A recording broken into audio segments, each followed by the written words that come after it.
আজ আমি কোনো খবর বলতে আসিনি, আজ আমি কোনো রাজনীতি করতে আসিনি। আজ আমি একজন বাঙালি হয়ে, একজন ফুটবল প্রেমী হয়ে, একজন মেসির ভক্ত হয়ে ভীষণ কষ্ট নিয়ে কথা বলতে এসেছি। মেসি, যাকে আমরা ছোটবেলা থেকে ভালোবাসি, যার জন্য আমরা রাত জেগেছি, যার জন্য আমরা কেঁদেছি, যার জন্য আমরা দেশের খেলাও ভুলে গিয়েছি, সেই মেসি আজ আমাদের শহরে এসেছিল, আমাদের কলকাতা শহরে। কিন্তু ভাই, আমরা তাকে ঠিকভাবে ওয়েলকাম জানাতে পারলাম না।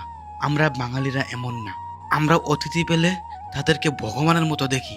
আমাদের এখানে কেউ এলে চেয়ার ভাঙি না, বোতল ছুরি না, চিৎকার আর অসম্মান করি না। তবু আজ এই প্রশ্নটা বুকের ভিতরে কাটার মতো বেঁধে আছে। আমরা কি বাঙালি হিসেবে ব্যর্থ হলাম? মেসি যখন বিশ্বকাপ জিতলো, কলকাতার রাস্তায় কি হয়েছিল মনে আছে?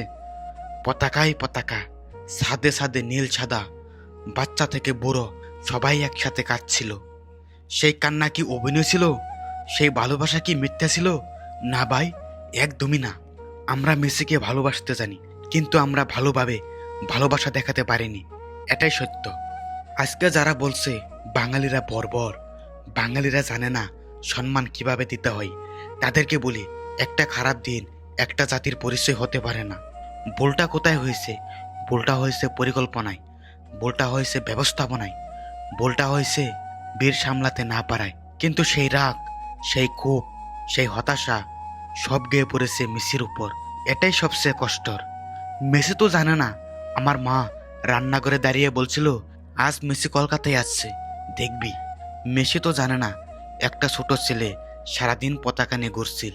মেসি তো জানে না আমরা তাকে ছুতে চাইনি, আমরা শুধু একবার দেখতে চেয়েছিলাম।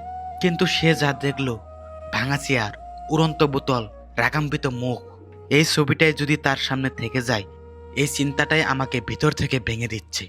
মেসি, তুমি যদি কখনো এই ভিডিওটা দেখো, জানো আমরা তোমাকে অসম্মান করিনি, আমরা শুধু ব্যর্থ হয়েছি আমাদের ভালোবাসাটাকে সুন্দরভাবে তুলে ধরতে।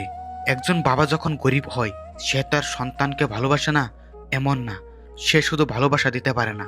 আমাদের অবস্থাটাও ঠিক তাই।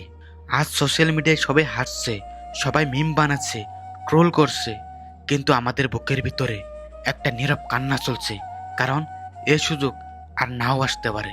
মেসি আর কবে আসবে জানি না, কিন্তু যদি আসে, আমরা চাই আর কোনো চেয়ার ভাঙবে না, আর কোনো বোতল উঠবে না, শুধু উঠবে একটাই শব্দ, ওয়েলকাম মেসি।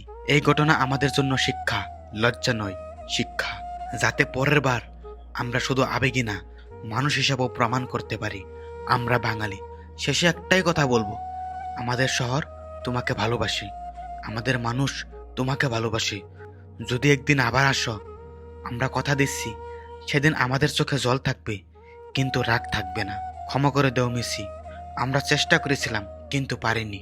তো স্যার, এত বড় একটা সেলিব্রিটি আমাদের দেশে, আমাদের কলকাতা শহরে এসেছিল, কিন্তু আমরা তাকে কি যথেষ্টভাবে আপ্যায়ন করতে পেরেছি?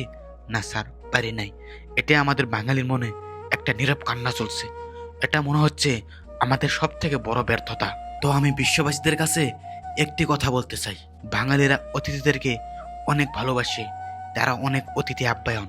আপনি বাঙালির ইতিহাস দেখবেন, তারা অতিথিকে কত ভালোবাসে, কিন্তু যা হয়ে গেল সেটা আমরা কখনো আশা করিনি। যাই বলছে না কেন, এখন একটি গান শোনাবো। কিছু কিছু মানুষের ভেতরটা জানোয়ার, কিছু কিছু মানুষ যে সেই স্টেডিয়ামটা ভেঙে ফেললো, আসলে সেই স্টেডিয়ামটা কাদের? আমাদেরই। আমাদের টাকায় তৈরি করা হয়েছে, তো এটা আমাদের ভুল হয়েছে, এটা আমাদের করতে লাগছিল না। তো যাই হোক না কেন, একটি গান পরিবেশন করব, গানটি